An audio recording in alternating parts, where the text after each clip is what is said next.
I thought I would share a leadership experience with you today, and it's about, do you see people as they are in the moment right now, or do you see them as who you believe they can become, what they ought to be?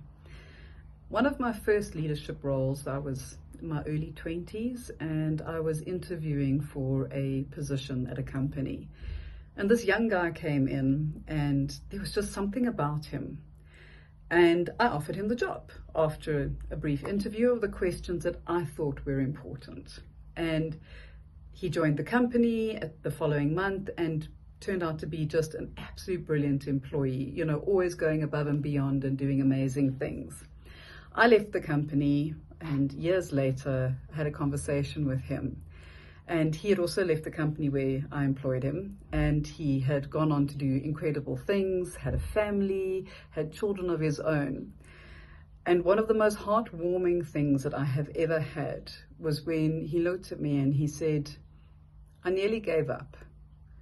And I had made a deal with myself that if I had had another rejection in the interview that I had when I came to see you that day, that I would go back into the gangs."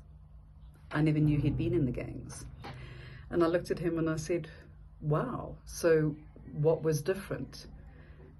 He said, "You never asked me about my past. All you wanted to know was how I could add value, what I wanted to achieve, and what my future looked like. And you gave me hope.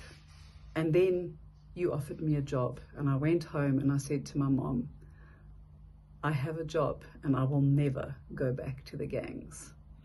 And we don't realize the impact that we have when we see people as society sees them or as the labels that have been put on. So if I can encourage anyone out there today, it is see people as the best and as what they ought to be and what they can become.